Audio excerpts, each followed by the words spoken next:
Joining me today is an author, the co-founder and president of EnvironmentalProgress.org, and a candidate to be the next governor of the great state of California, Mike Shellenberger. Welcome to the Rubin Report. Thanks for having me, David. I am very jealous of your beard. You have an evened amount of gray in the beard. I just added that before I came on. Yeah. You do the reverse. What do they do? It's just for men. Usually takes the gray out. Exactly. You do the reverse. Yeah, I'm trying to get the baby boomer vote, so added some gray in. Yeah. I'm very excited to talk to you because I think this is going to be a good political discussion, but also we'll get to some environmental stuff that I've wanted to touch on and a little bit about this state of California, this highly regulated, highly taxed state that we're in, and all kinds of stuff. But first, you live in Berkeley. I do.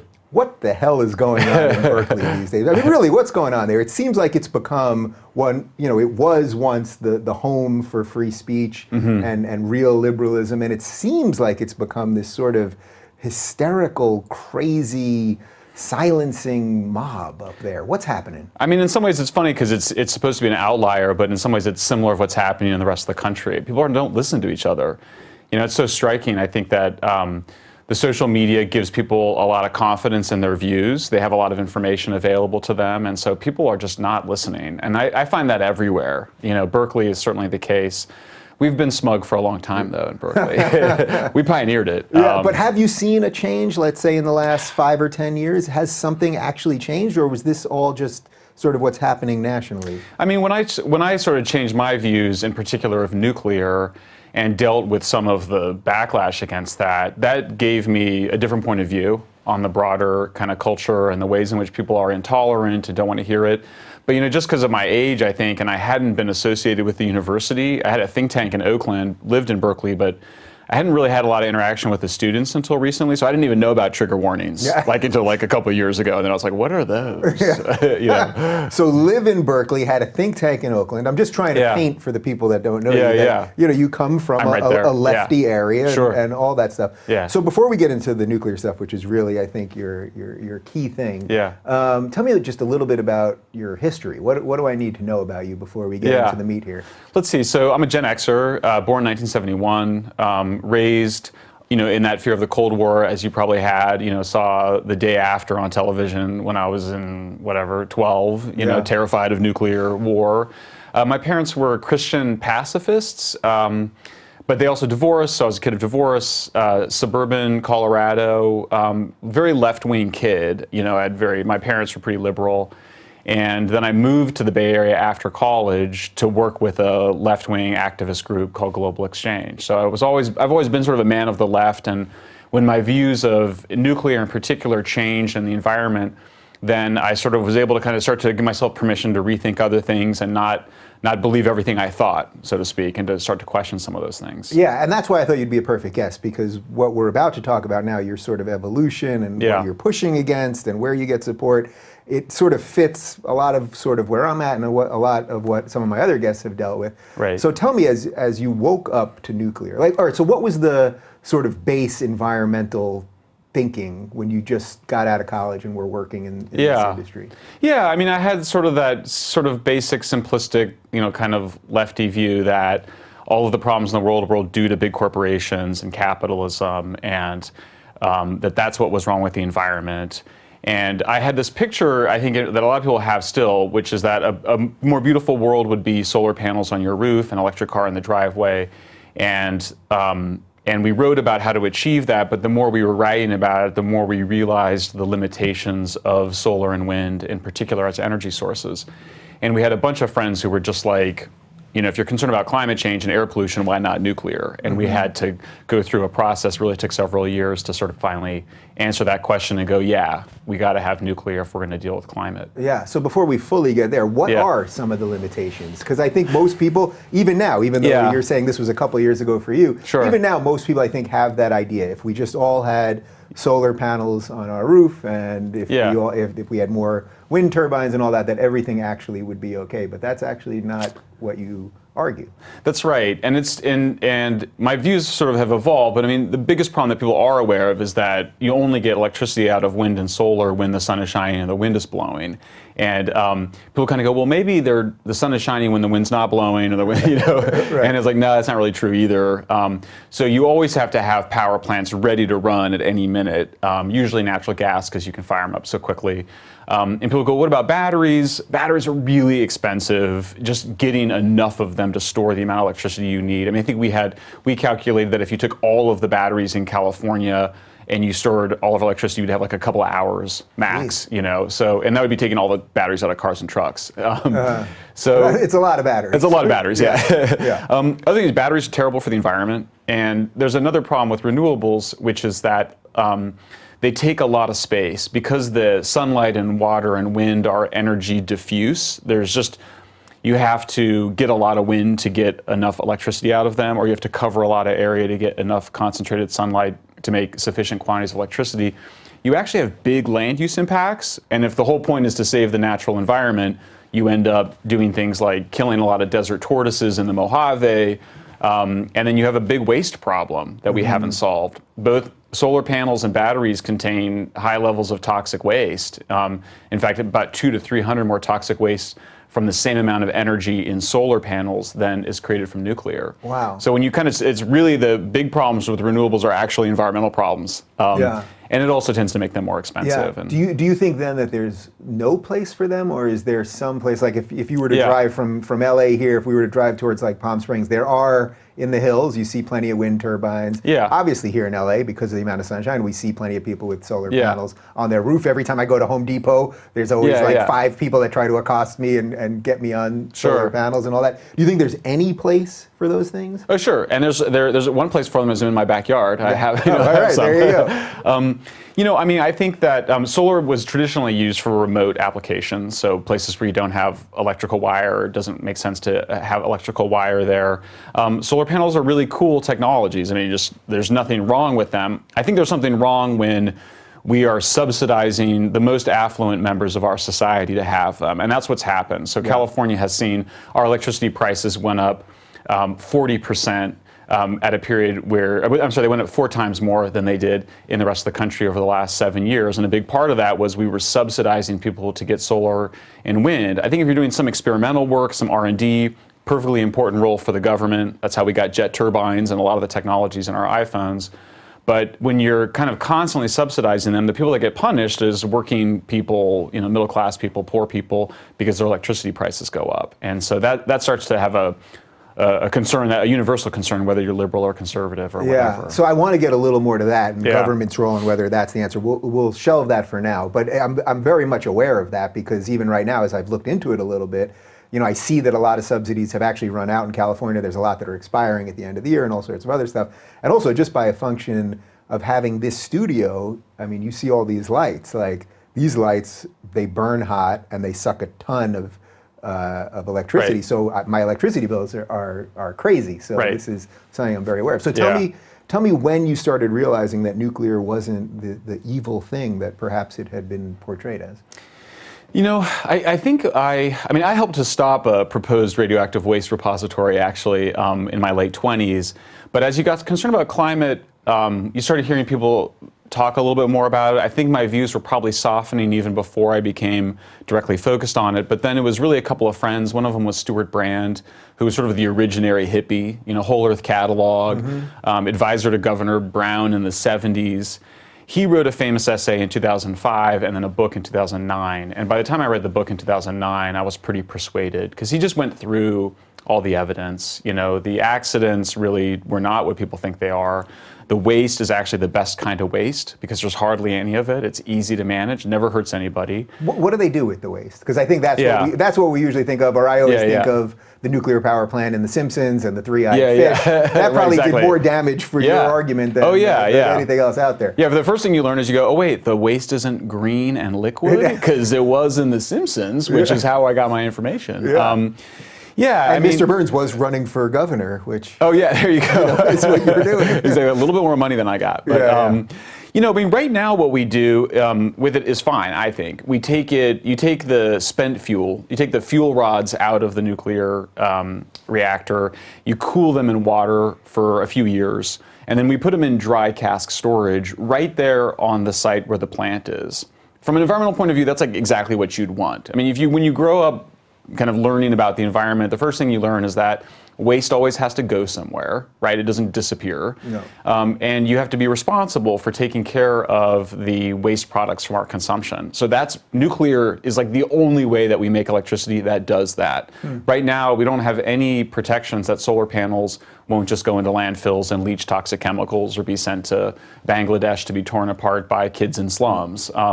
Only nuclear really cares for its waste, and it's almost in a really clinical way. We put them in these big casks, and they're right there on basically a couple of basketball courts at a given plant. And we kind of look at them and store them and watch them, and people go, well, what if they leak or something? They're in these hugely thick casks, but even if they were, you would be able to see it and observe it. And there's not really anything to leak because there's no liquid. So. Yeah, well, that's what I was going to ask. Is there any evidence that something could really go awry with that as you're laying it out as something that's pretty safe? No, there's no evidence that waste from nuclear energy production has had any of those problems. People point to problems with the waste that came out of weapons production, but that is a very different process. You're just creating huge amounts of plutonium and highly enriched uranium for bombs. And when you had really big problems even there, it was like in the middle of World War II, where you're just throwing bodies and machines to fight this war. So it's got an incredibly good track record. I mean, people talk about wanting to bury it under the desert in Nevada, and I'm always like, I don't know why. Like, why do you need to do that? Like, just it's fine where it is. You just store it and maintain it. It takes up no space. It doesn't pose any harm. For me, I'm like, that's like one of the chief selling points of nuclear is the way it manages its waste. Yeah. So when they talk about that, burying it in the desert somewhere underground or whatever, are they talking more about the weapons grade waste? No, they're talking about the nuclear energy waste. And I try to figure it out because I'm like a bit of a newcomer to it. I ask people in the industry, why do you need to do that? And they kind of go, well, because it's better.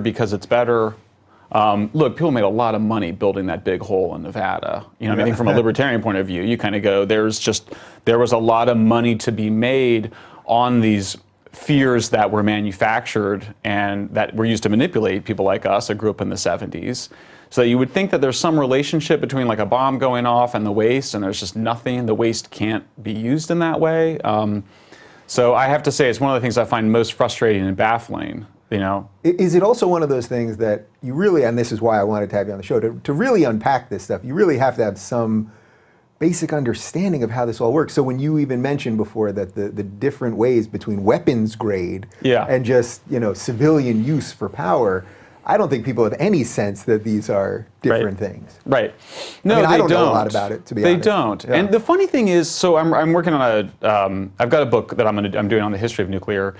And one of the surprising things is that ordinary folks knew that there was a big difference between nuclear weapons and nuclear power plants from like the mid 50s to like the mid 70s. Like people kind of, in fact, people were actually excited about nuclear power. Like they were like, this is great. You mean like this thing that's really terrible and frightening actually has this really positive side. And I was like, yeah, well, let's get some of that posive side going, because all we hear about is the negative stuff. This makes sense. I was born in 76, so right when that ended, probably. Yeah. And then 3 Mile Island accident occurred and blown way out of proportion, but really importantly, China Syndrome, this anti-nuclear movie in 1979 came out, and that really shaped perceptions. And that they deliberately, and you can see what they're doing constantly, they were trying to mix up the two things. Same word. Yeah.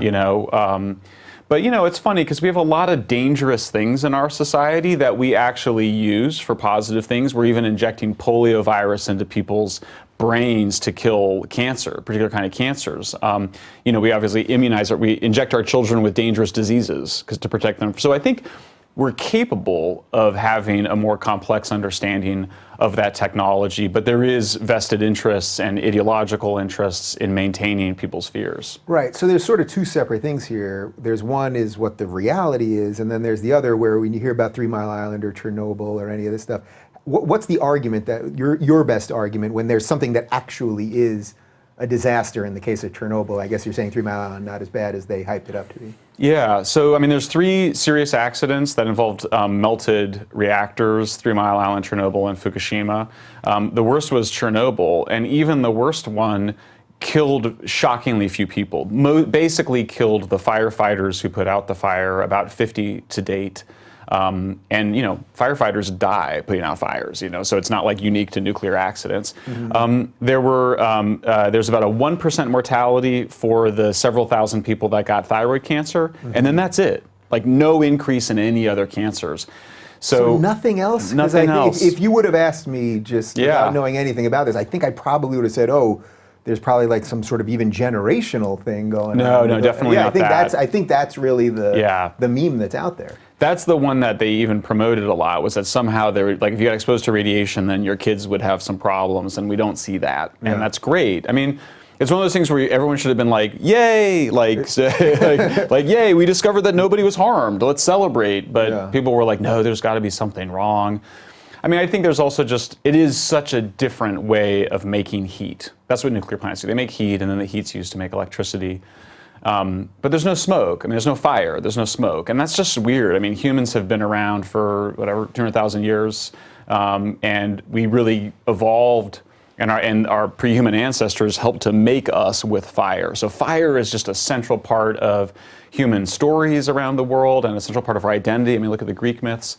And then we have this completely different way of making energy and power and fire. And I just think, and not fire, energy and power. And we kind of go, it's strange. And I think we kind of go, there's got to be something wrong with it. And of course, you get really close to nuclear reactors, it's really dangerous and harmful, and you can die. So it's not like it's harmless. But I think people don't understand, when you consider that, somewhere between 5 and 7 million people die every year from just breathing smoke and suffering respiratory illnesses. I think we just are less scared of smoke than we should be. Is that part of it, though, that there's something about nuclear power, and when we relate it to weapons, that in our minds it's become like this thing, or we love disaster movies, we love all of this stuff. So it's sort of taken a life unto its own in a way. Yeah, it's such an interesting problem, because on the one hand, people they want so much safety from nuclear, even though it kills basically nobody, compared to every other way of making energy. I mean, natural gas pipelines explode all the time, oil refineries go down. And it's kind of like, come on, you drive your car super fast, you smoke cigarettes when you drink too much, We do all these risky behaviors, and somehow we don't want any risky behavior from this one. I think it is that association. You think something horribly could go wrong, even though we've seen horrible things go wrong with nuclear accidents, and it doesn't harm hardly anybody. So, I think it's about a lot of different things. It was interesting. I was watching one of your earlier conversations where one of your guests talked about the infantilization of the public. Here we're rich and comfortable, and we want high levels of safety. I think the other thing that happens as we've become developed as a civilization is that our fantasies of what could go wrong get even more crazy, right? Just the crazy things that people thought about with genetically modified foods, these just kind of scenarios that we concoct.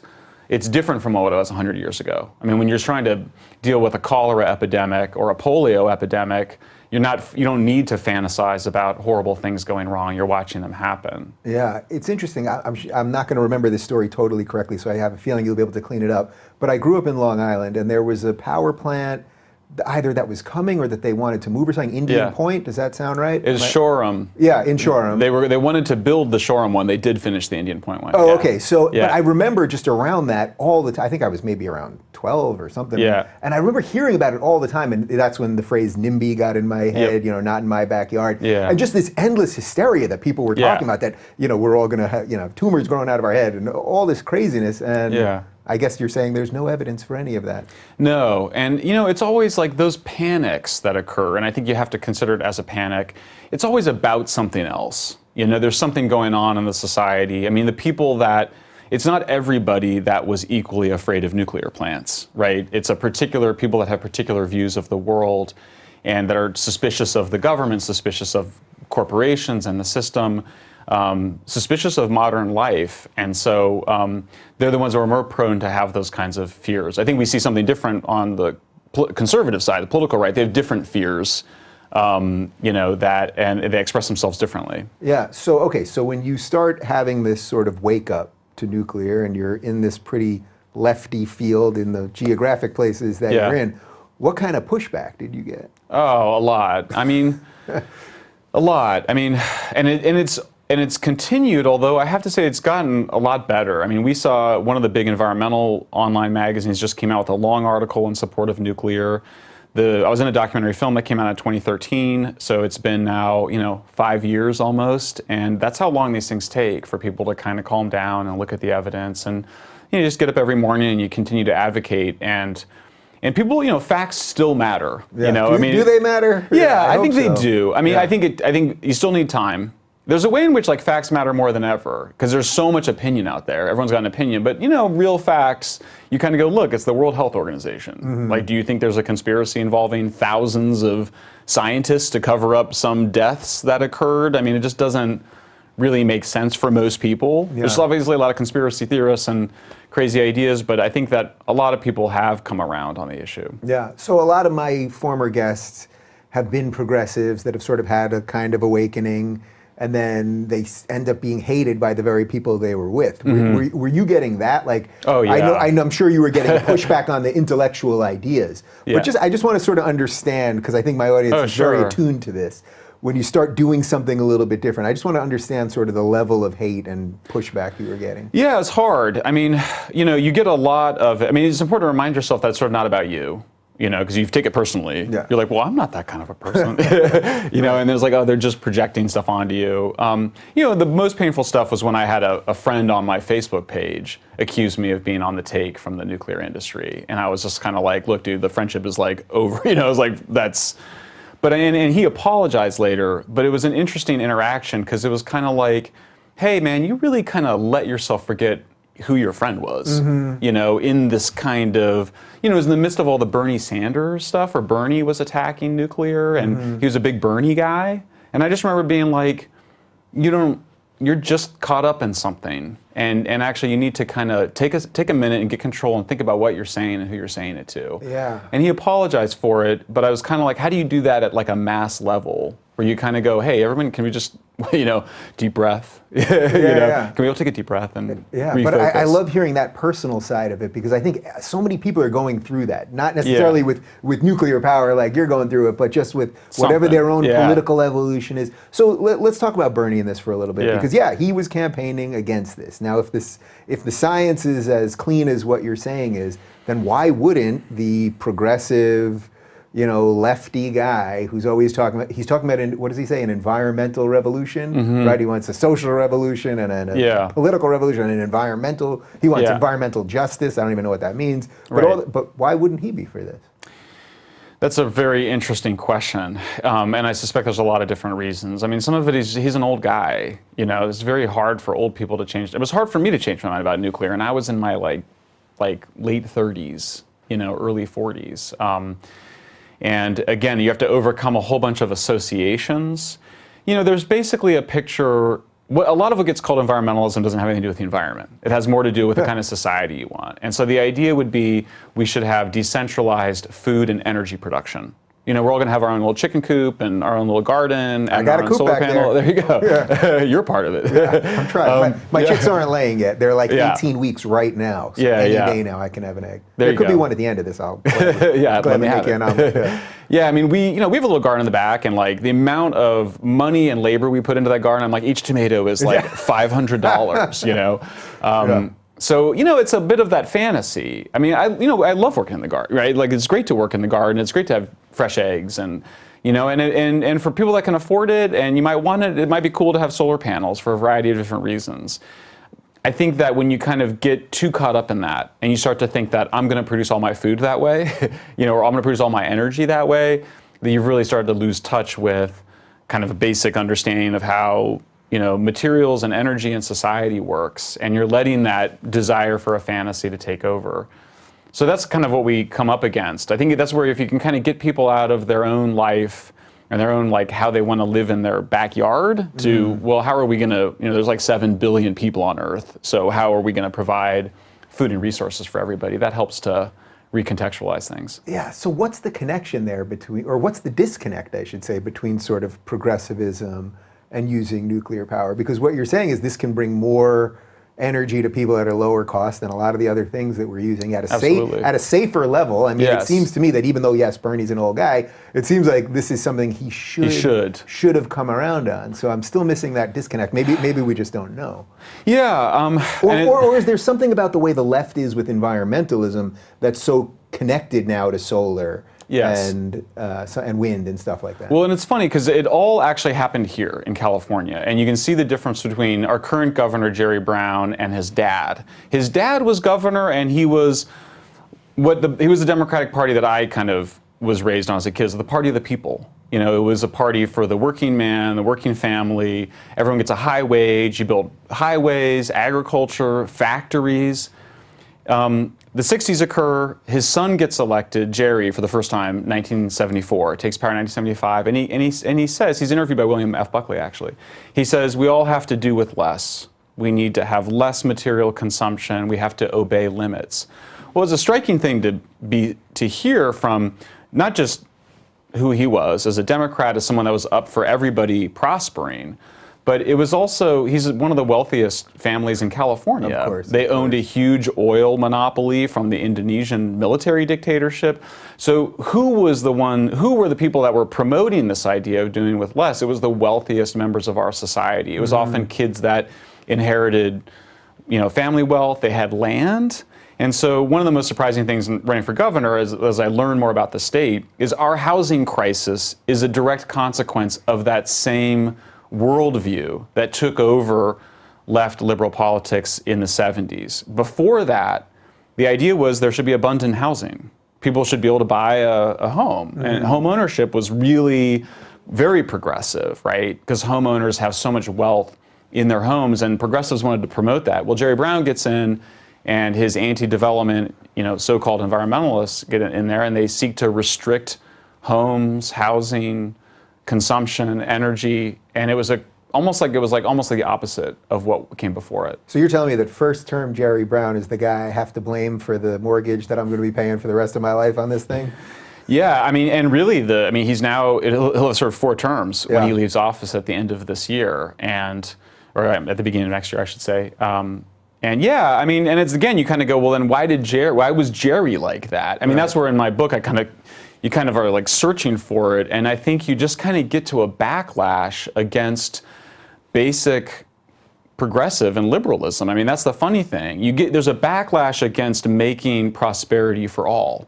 They didn't want everybody to have prosperity. They wanted to really kick away the ladder and kind of protect all of it for themselves. Right, so it's so interesting. So you're saying basically in 75, he's going, well, we're going to have to deal with less, but he didn't really mean we, he meant you, because him and his oil guys, and obviously the guy's had a lot of money and power for a long time through his family, because he's still around 30 some odd years later. I want to talk a lot more about why you want to be governor. But one other thing, have you read that book right there by any chance? Of course. Okay. Yeah. And I know Alex. I had a coffee with him. Yeah. Okay, great. So Alex Epstein, I had him on. It's the moral case for fossil fuels. Right. Is the book. I had him on probably about 2 years ago. I don't think that I've ever gotten more hate for an interview than, I've had plenty of controversial people on here that I then get lumped in with, and people think I endorse all their views, which obviously is nonsensical. But I truly think I got the most hate I ever got for having this guy on. Now, his basic argument is the title of the book. Right. And he's just saying the most you can do for humans now is to still use fossil fuels. I'm curious where you kind of fall on that argument. I think he gets it half right.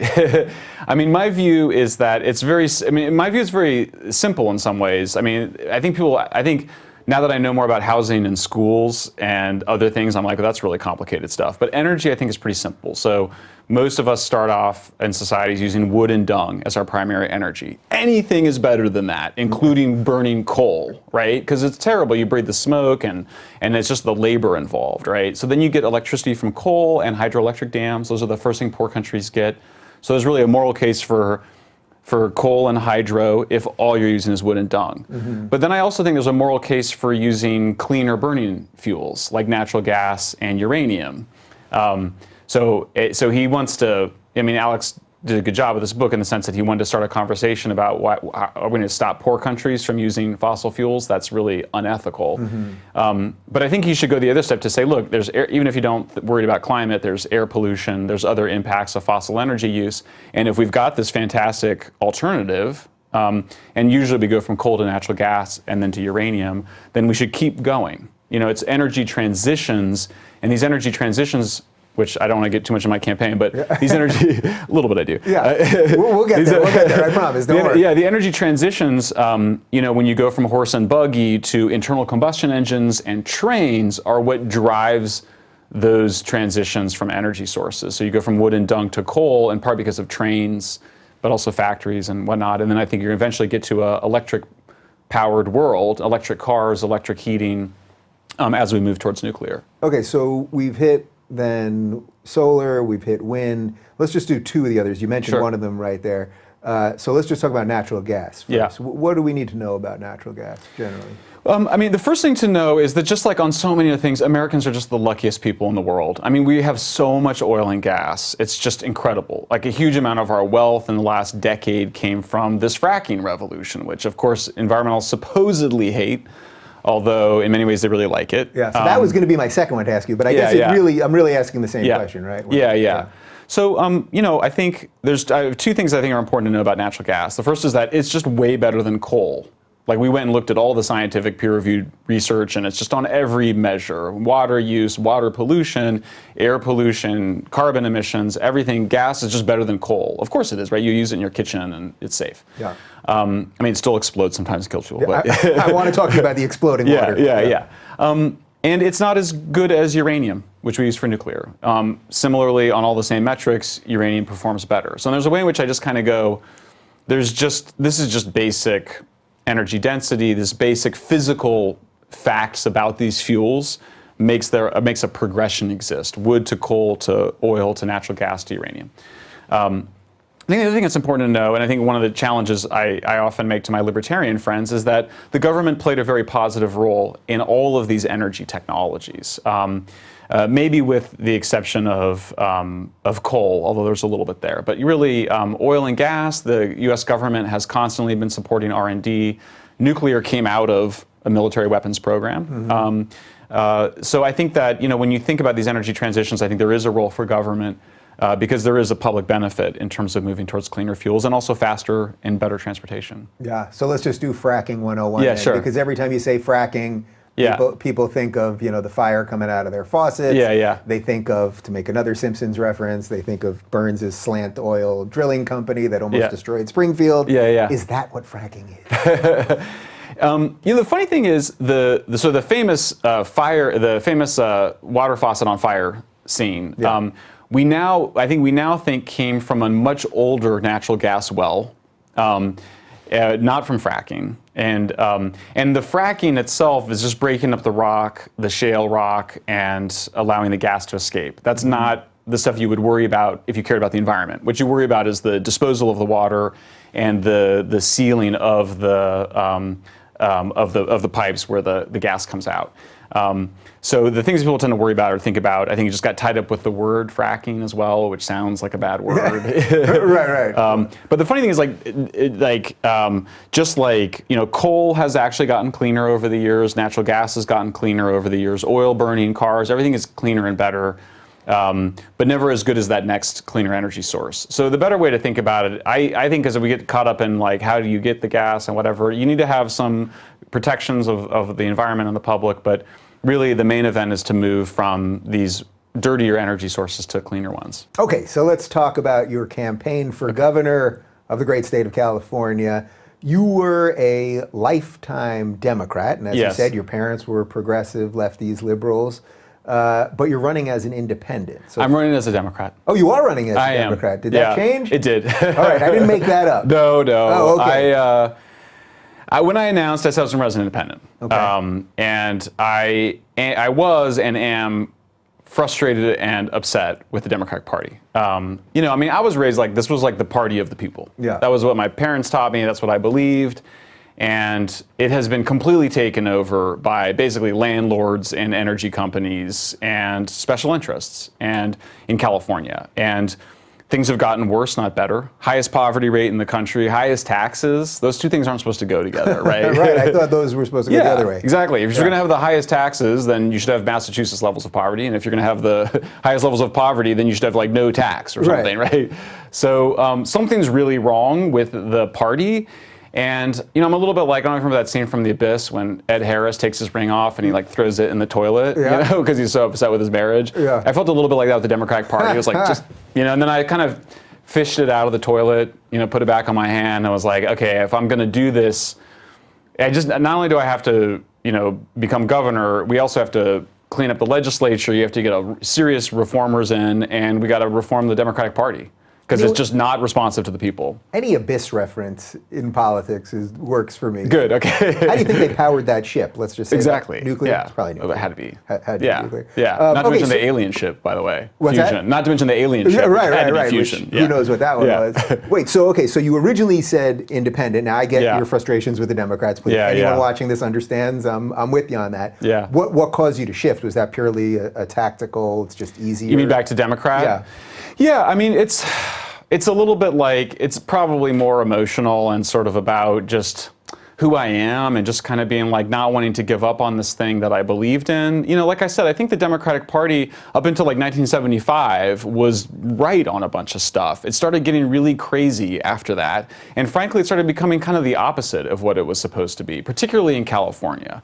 It became really an aristocratic party. I mean, we've put in place an almost feudal system in this state where you have just a huge number of very wealthy people. We subsidize a small number of lottery-winning poor people who basically work as the servant class for the rich, and then we drive the middle class people out of the state. And that is not what the Democratic Party was about before 1975. Yeah, and you truly are not being hyperbolic about this, because just as someone that bought a house in the last year, the house prices, and you referenced this earlier about the housing crisis, the house prices are legitimately insane. Where I used to live, now I'm in a cheaper area here, I don't want to say exactly where, but where I used to live in West Hollywood, to get literally a one-bedroom, one-bathroom house that wasn't completely dilapidated was literally $1 million.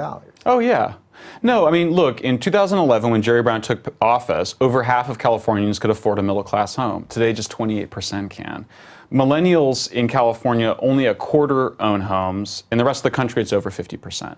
So if you're millennial, a renter, you work for your salary, you're on the losing side of how California has got this set up. I mean, so that's why I'm running. The more I learned about the corruption and really just the destruction of the California dream, which actually precedes the American dream, historically. California dream was opportunity, own a home, great schools, beautiful weather. We still have the good weather. Yeah. when there isn't fire coming out of the sky. Exactly. Or a mudslide coming on. So, so it's like the state is full of these contradictions, right? We say we're the most progressive state, but we have the highest poverty rate and the highest levels of inequality. We say we're the land of opportunity, but we won't let people build homes. We have this incredible gift, which is this tech economy. Silicon Valley is really driving economic growth, not just in the state, but in the country and arguably around the world. And yet, we won't let people build little apartment buildings or little new subdivisions. I mean, we've got spectacular natural areas that we're always going to protect.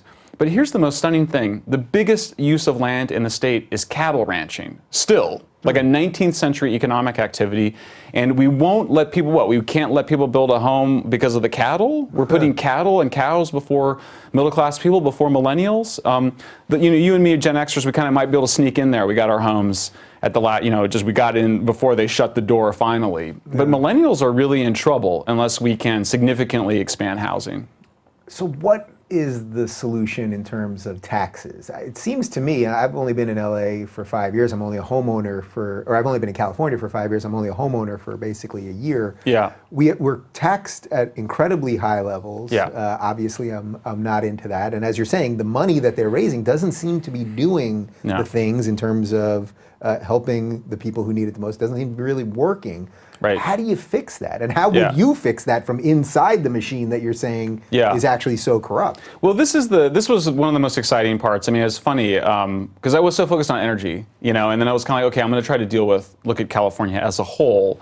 my brain's been hurting because there's so much to learn.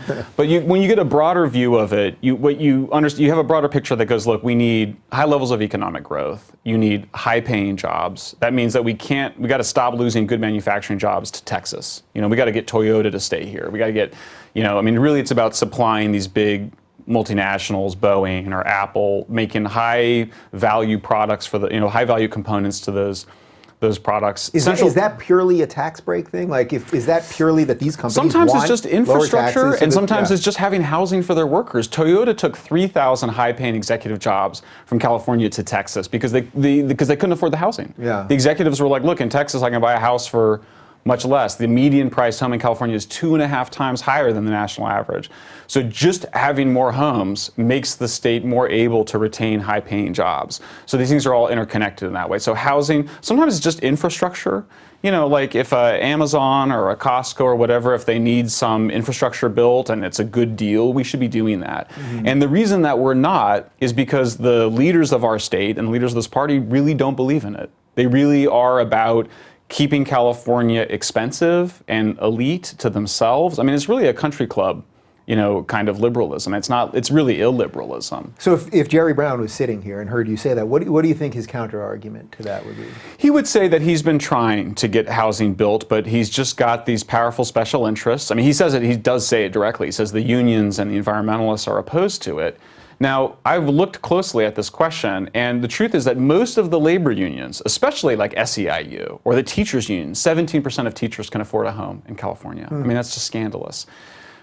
Most of the unions want to see more housing. There's 3 unions, tiny trade unions, mechanical, electrical, and plumbing, which are basically working with the anti-development environmental organizations to prevent a reform very modest reforms that would basically prevent frivolous lawsuits under our very good environmental laws. We have good environmental laws that are being destroyed by people using them to block housing projects for reasons that have nothing to do with the environment in order that they can manipulate the projects, get their way in a variety of ways. Yeah. Can you give me an example of one of those? Yeah, I totally can.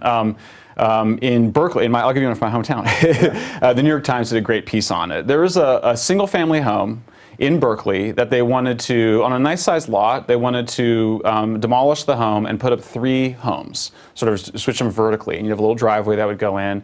And one of the neighbors have organized against it.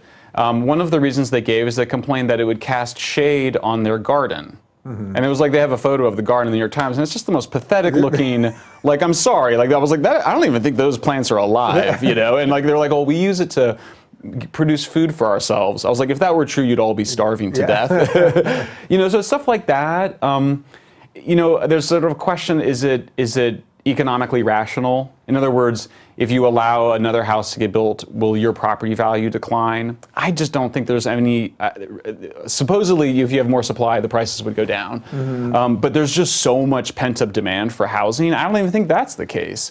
So it's a lot of that petty stuff. The unions use it a lot to get high-wage project labor agreements. I'm in favor of high wages, especially if you have such high housing prices. But fundamentally, you need a lot more housing. We need at least twice as much housing built annually than we're building just to keep pace with demand. Yeah. Is there some argument, though, for that family that doesn't want the shade in their backyard, even if the garden is nothing or whatever? Yeah. Like, I can think to here in LA, in the Playa Vista area, that's where YouTube and Google is. And it was pretty much nothing there. Then they put up all of this now, what is insanely expensive. I'm talking $2 or $3 million for a townhome, not even for your own home with virtually no property. Right. But it seems to me there's some argument for the people that did live there for 30 years that don't want all of this monstrous stuff around them. My slogan and I say this as someone that doesn't want the government to mitigate all of that, but and I guess, look, at the end of the day, they might get bought out at a really nice rate, right? So so that would be good. Yeah, I mean, the slogan that we're playing with is give change a chance. I mean, here you live in a city. Okay, you're living in a city near mass transit. I mean, you're in an industry, heavy, your home has increased in value dramatically. And then you kind of go, well, no one can make any change in my neighborhood. I mean, I just think everybody needs to be more reasonable. I mean, my basic view is like, there needs to be more housing everywhere, in the cities, in the suburbs. Protect our natural areas, they're fine. Like, there's so much land in the state, plenty of land in the cities, in the suburbs. everyone just needs to be a bit more, give a little bit more, be a little bit more reasonable. And the reforms that I'm talking about are things where don't allow multiple lawsuits against one project, and make sure that you have to identify yourself. Right now, you can sue anonymously. If you're gonna try to stop an important project to house these really valuable workers. I mean, here we've brought people from all around the country, all around the world, who are these talented technology programmers and marketing people or whatever. And then we say to them, oh, you have to pay $4,000 a month for a 1-bedroom. And if they want to buy a home, we say you're out of luck. It's just, that's not what the California Dream was about. It wasn't about, I got mine and now forget everybody else. The California Dream was expansive. It was said, hey, this is an amazing state, in the greatest state in the greatest country in the world. We got to be more open. So I sense basically you want lower taxes, basically, right? That's going to put you at some odds with the Democrats? Yeah, I mean on the taxes, let's talk about taxes. Yeah. The first thing you have to understand is that there's sort of what would I do if I could start with a blank piece of paper? Right. And then there's okay, when you become governor, you're immediately negotiating with all these different interests. And by interests, I don't mean just even organized interest groups. I just mean homeowners who are kind of don't want to change. So there's a very famous law in California, you probably know, Prop 13, passed in 1978, and it restricts how much taxes can go up on a home. So if you bought a home for $500,000 and it increased to $1 million in say 5 years, they can only increase your taxes 2% a year. And the reason given is sort of sounds sensible, which is that you don't want to someone for no fault of their own, suddenly their house is worth a lot, and then suddenly they're being hit with a tax bill they can't afford. Right. So you basically, even though you've had a great investment, you suddenly can't even afford your investment. Yeah. So I think that I think there just needs to be some reasonableness. So it's considered the third rail of California politics to even suggest reforming Prop 13, but I think we do need to reform it. And part of the reason is that our current taxes are so lopsided. We have the highest sales tax in the country, the highest income taxes on the top earners. And you might go, well, that's progressive because they have more money. But the problem is that every time the economy goes into recession, we're just in massive debt, right? So when we have a surplus like we had this year, it's because the stock market's been going crazy. So when the 1%, so it's kind of funny, the people that are we got to tax the 1% more, it's well, we've made the entire economy, all of our schools, all of these government services completely dependent on the fortunes of the stock market. So we're a state founded on boom and bust, the gold rush, but we got to get more stability in those finances. So I think there's just got to be, I think these things like housing reform, I think has to be done as a whole. And I think similarly, the tax and budget reform has to be done as a whole, because I think it's a classic prisoner's dilemma, right? Where it's well, I'm not gonna give anything. I'm gonna stay strong because, make them give first. Yeah. So everyone's gonna have to be, I don't know, I can't make it my slogan, be a little bit more reasonable. But don't be such I've been trying to do that for a couple of years now. Good luck with that. Yeah. But I think you got to, that's what you're supposed to do as governor, right? You're supposed to bring everybody to the table and kind of go, look, everyone's going to need to make some compromises. And I don't think they're that big. When you fly over, certainly LA, the Bay Area, it's just a lot of single family homes everywhere. And you're kind of look, you're right in the middle of the city. You got to allow a 4 or 5 story building to go up. And similarly, you see a lot of lawsuits to block additional homes in the suburbs by the people that just had their homes built in the suburbs, Right. It's always oh yeah, the last guy up the ladder is the one that's most fiercely kicking it away. Right. Well, West Hollywood that I mentioned before, they put a moratorium. They were building all these sort of what they were kind of calling these McMansions, these very modern, tall things, and then they were basically dotting the neighborhoods, thus causing shade and everyone else's. So they actually stopped them from doing it for a while. I think it just expired. Yeah. So you kind of go, look, you won the lottery. If you bought a home in California anytime in the last, 30 years, or even you've probably seen your prices even go up just only the last year. Look, you've done really well. You've made often made. I hope. Yeah. If you bought your home in 2010, let's say, or if you bought it in 2000 or 1990 or 1980, you've made a big chunk of money on your home. So then to turn around and say, well, no, my taxes shouldn't go up at all, is just unreasonable. It's that's just not fair to everybody else who comes in later. They show you, in my home, I bought my home, I pay 10 times more in taxes on my home than the people that owned it prior. I'm not saying that I shouldn't pay a little bit more in taxes coming a little bit later and, and maybe a higher income, but 10 times? You know, that's the part where it's kind of like, what is it exactly going to be? It's like you're going to have to negotiate something that's just a lot more fair than the current situation. Yeah, well, I like that you're kind of talking about this in a holistic way, because it seems to me that you definitely still have some progressive leanings, which is totally fine. But I can tell you also have some libertarian leanings. Yeah. And I actually do think that that's where most people fall, which is why I think that this sort of interesting center that's developing lately makes some sense. Yeah, I mean, look, the market is absolutely amazing, right? And does so well on so many things. It doesn't do everything. You know, I don't think it just doesn't have to be so extreme. You know, it's like I said, like most of the major technologies in the iPhone came out of the Defense Department. You know, jet turbines, which allow us to do jet travel, came out of the military. You know, a lot of the technologies that are making the environment better. Electric cars, fuel cells, these things are all supported by government R&D.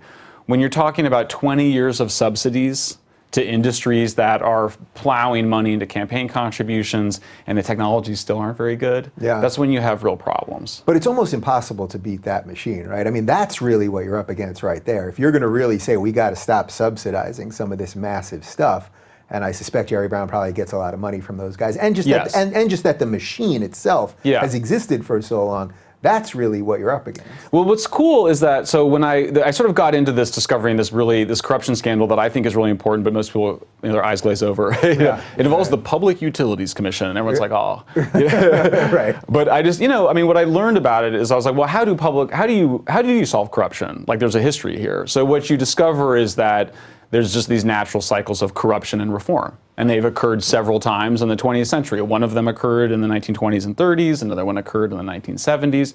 So I was like, oh, like we're overdue for another period of reform. I mean, that's where it's like, I think people kind of go, you're up against this huge machine, and it's like, yeah, and if you knew how if you knew how corrupt it was, like I know, you would be all about overthrowing it. Yeah. Is that not, though, a purely libertarian argument? That it's like we keep going through these phases, then we put in new laws, they gets better for a little while, then it gets worse.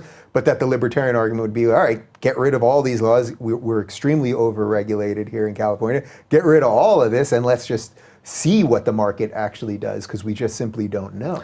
Well, you know, for some things I think that makes sense, and for others I don't think it does. So there are natural monopolies, electricity, things where you're just doing a lot of infrastructure that is very expensive, and then you're kind of like, okay, so we're gonna have two electric companies, like stringing up I mean, like it's just, that's why we regulate electric utilities in the way we do. Now, some of them have been privatized, but you still have monopoly for the poles and wires. Otherwise, it's like, it's already really ugly, like all the electrical wires, you know, like if you're an environmentalist, you know, you're like, oh, bury those. But you know, it's like, oh, now we're gonna have a whole second or third set of electrical wires. So the government was like, look, you can have a monopoly, and you can even be a privately owned company, but you can't like price gouge. Right. So like, you're gonna come to us and you're like, hey, I gotta raise rates. And we kind of go, oh, okay. So some of it's negotiated and just a little bit messier. Is there corruption? Definitely. You know, is it to some extent, is it inevitable? I think it is. But so you think it's inevitable, meaning that because of the way the system works, they're eventually, even if they're being controlled a little bit, they're still the only game in town, so they can always keep ratcheting it up. Yeah, I mean, like, you know, like Jerry Brown's father, I think, achieved amazing things in California. You know, the universities, the roads, the water systems. It was a period of high growth as well that he benefited from. Was there some political corruption in the sense of giving some contracts to? Sure. You know, what you want is to make sure it doesn't become, you know, proportions like we see in the developing world. Mm-hmm. You know, like I spent much time in Central Africa or in Latin America, and you get to the point where the corruption is so severe that nothing gets built. Like at the end of the day, there's corruption in Korea where I spent a bunch of time. At the end of the day, they get the thing built. Mm-hmm. You know, in other places, if you don't get it built, you're like, well. So I think we've just gotten to a point where it's just gotten so excessive in California. Just the exchange of contributions for contracts and permits has just gotten to a place where it's just obscene and needs to be fixed. And as usual, the best way to fix it is just with sunlight and transparency. I mean, you know, all of these really bad deeds can only occur behind the cover of darkness. And so once you shine a light on it, it tends to take care of itself. Sunlight is the best disinfectant. It is. Yes, that has been a theme around here. So just tell me about a couple of the other issues that you actually care about that you're campaigning on. Well, one of the ones I'm really excited about is education. And you know, what I love about going into an issue that you're sort of new to. I mean, my mom's a public school teacher, was a teachers union rep, and my sister is an education expert. So it's certainly something we've talked about for a long time. But what's fun to go back into it is to see it fresh, and you start to see these fights and arguments between people from a different point of view. I'm not participating in them. But what was so striking for us when we looked at the research was that what's clear is that we've got this school schedule that makes everybody unhappy. Right, you go to school at like 8, and then you get out at like 2:30. You know, and like all the bad things, as you and I know from our childhoods, occurs between 2:30 and when your parents come home. Yeah. And then you have these after. Those are the best hours of my day. Yeah, exactly. Yeah. I'm going to take them away. It's the problem. You know, I mean, so I think schools have to work for parents. So it should be 9 to 5. Like, why is it you have to cobble together after school programs and these things? And that is where like often kids fall behind. I also think the school year should be longer. And teachers want to be treated like professionals. There's nothing more demoralizing for teachers than like bad teachers, because that's what my parents would come home and complain about, bad teachers all the time. So you've got to be able to move out the bad principals, move out the bad teachers. You've got to have a proper professional school day. Yeah. Well, so wait, that first part though, that's a big fight you'd be taking against the unions, right? Absolutely. Yeah. And they got to give. I mean, look, the teachers are unhappy. I mean, the turnover rate is just through the roof. I mean, like I said, 17% of them can't afford to live here. So I do think teachers that are performing should be paid better. I think the school should be 9 to 5. I think the school year should be longer. What we know is that the more time that kids get instructional time, their performance goes up. And our performance in California has been going down, even though we put $20 billion more in the schools over the last 7 years.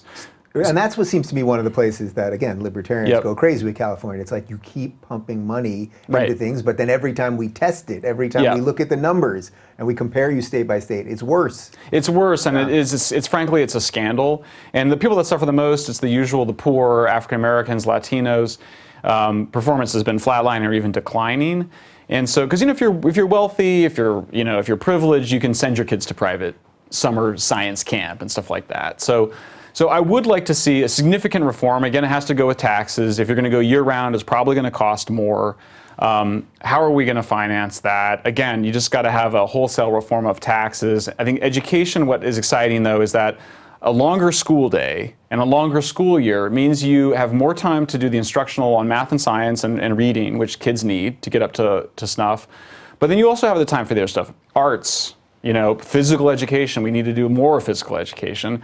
And then it allows for here we have a digital technology revolution happening in this state that we're leading, and the place that it has not penetrated at all is the schools. I mean, there's some amount of laptop use, but what you get with the digital revolution is that you can be a so-so math lecturer or teacher, but the kids can get it now on Khan Academy, or they can watch TED Talks of people that do a much better job explaining it, and then the teachers can roam and be tutors. My mom was also a tutor, and when I was a kid, one time she tutored me, and she usually tutored learning disabled kids, and she tutored me. I was like, wow, I learned so much in an hour. I was like, tutoring works with all kids. And she was like, yeah, tutoring works with everybody. Yeah. So you call it flipping the classroom. Kids get the lectures from digital devices, Chromebooks or smartphones, or just from TVs. And then the teachers can roam and do tutoring, and then that solves a big problem, which is that both the overachieving kids and the underachieving kids are being neglected as teachers try to get the kids in the middle to pass the tests. Yeah, it's an interesting concept because there is so much information accessible at your fingertips. I mean, the amount of people that watch shows like this just for some information. My friend Greg Gutfeld, who's been on the show, wrote a great piece a couple weeks ago about how it's all the stuff that you're supposed to learn at college that unfortunately now, because of the hysteria of colleges, that you're not learning. Right. You can go online and hear lectures from incredible professors like Jordan Peterson and Gad Saad, and listen to these guys tell you all of the things that they're supposed to be telling you at college. And guess what? It's YouTube. It's free. It's wonderful. Kind of beautiful. It's wonderful. I mean, Khan Academy is this beautiful. My daughter does it on her. She has an iPhone. She's 12, which I was reluctant about. But with Khan Academy, these beautifully perfect lectures that are designed that we know that they work. The kids then interact with it. You still need to have a role for people because you need the interaction, you need the group work between the kids, you need the teachers going around. But I mean, we are just massively underperforming as a country and as a state when it comes to education. We're getting our tails beat by much poorer developing countries like Korea. The longer school year. I hear that, and I think suddenly I became a 12-year-old. Yeah. What? I know. What about my summer break? Away my summer? So what do you actually mean by that? Well, I mean, again, I think cost is going to be something we're going to have to deal with because it will almost certainly cost more money. So, I'm kind of like, we've got a 9-month year now. I'd love to see us get to 11 months. Some parents still want to take their kids away for a month or travel around or whatever. Though, just like overloading kids with information? Because I Yeah. do think we're generally, because of our smartphones and Twitter and everything else, we're in an information overload. Yes. Like, what about the value of that 2-month break that we had as children of the Well, the 70s and problem 80s? is that during that break, there's huge cognitive declines. It's very well documented now that kids forget a lot of stuff. And then you start the next school year and you review for the first several weeks or months, the older stuff. The kids that suffer the most are the less affluent kids, African American kids, Latino kids whose parents don't send them to science camp during the summer. So, but in terms of overloading, the biggest problem with the overloading is the school day. You're cramming all this stuff in between 8 and 2, And so sometimes some people will be like, well, what about elementary school? Little kids need to take a nap. It's great, take a nap.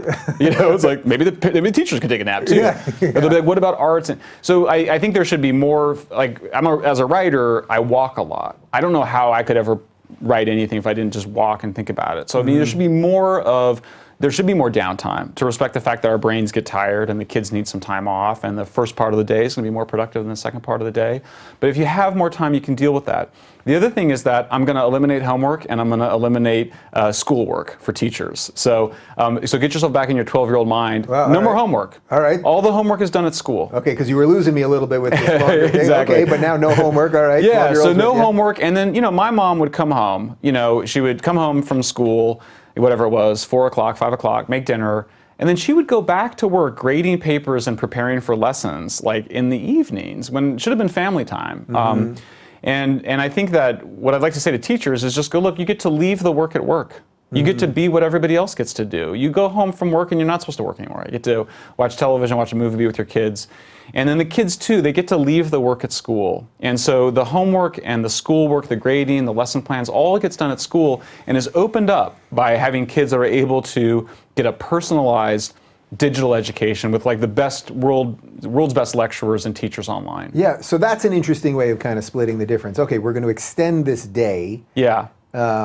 Which sort of goes against my feeling about overloading, but then Yeah. we're going to build things in which are going to allow teachers to be able to do some more work and students to Absolutely. be able to relax. I mean, kids used to learn how to draw properly, right? And we have art classes, but who knows how to really just draw, right? Yeah. If you look at the 19th century, you kind of go, that might be one of the things that gets taught again. You have some more time to actually, and there's also a bunch of stuff now about you need that social and emotional intelligence to perform well in the business world, and just to not be a jerk. Those are things that can all be taught, but you need to have the time for it. This thing of rushing 45 minutes through math and rushing 45 minutes through reading and history is just it's based on when we were farmers, and when we thought people were preparing people for the factories.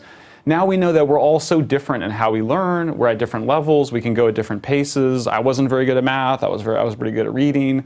You can get an education that's really tailored to you once you have that time and you open up that digital universe that already exists. Yeah, give me a couple more of your major things that you So we went accomplished through housing, we went through jobs, went through schools. Obviously energy.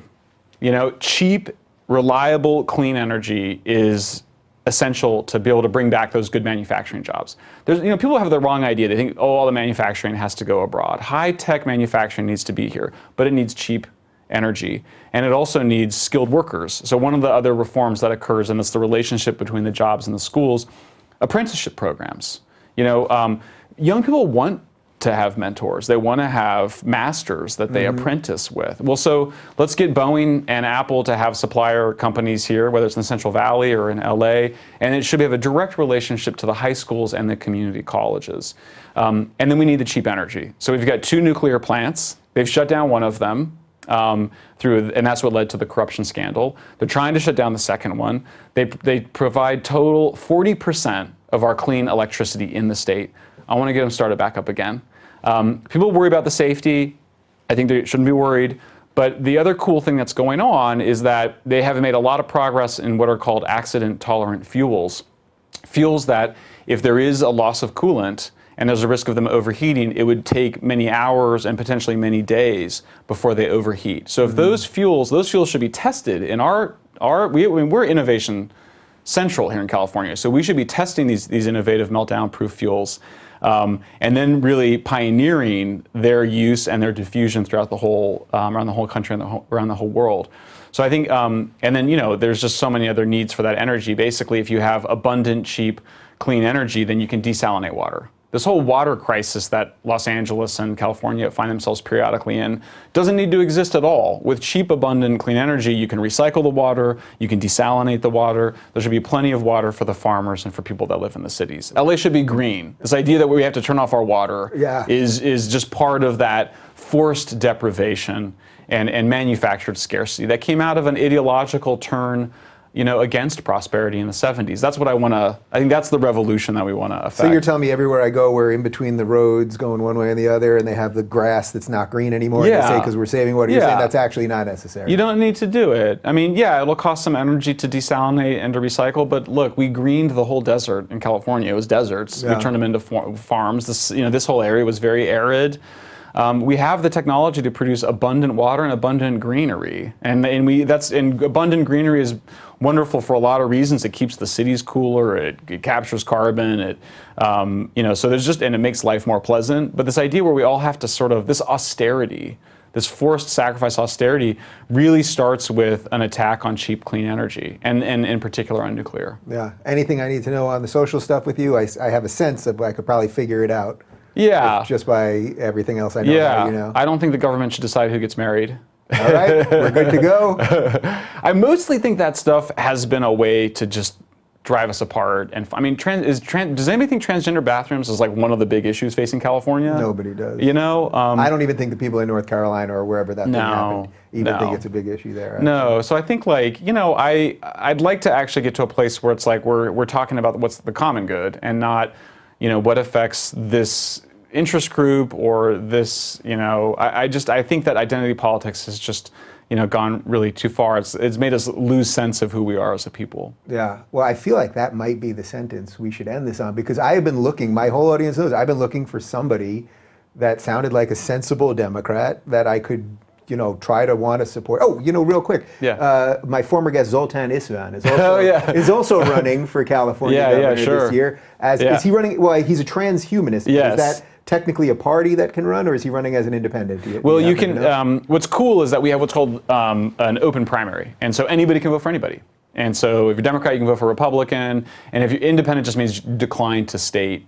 So but you're going to endorse me, not him. Well, right? well, we'll talk about that after. But I have been looking for a Democrat that I could go, oh, that's what Democrats used to be. Yeah, it is. And yet you're not ignoring the future and. Well, no, because in some ways you go, it was the Democrats pre-1975 that believed in the future. The ones after that said, kick away the ladder. Let's enforce scarcity and let nobody else come and enjoy this beautiful paradise that we have. Yeah. But there's plenty of room. This is a state. I want to get back in touch with the values of abundance and opportunity and openness that I think have been shut, and not just by the left either. I think by both sides. Yeah. Well, listen, it's been a pleasure talking to you. Good luck in the campaign. And for more on Mike and his campaign, you can go to Schellenberger.org.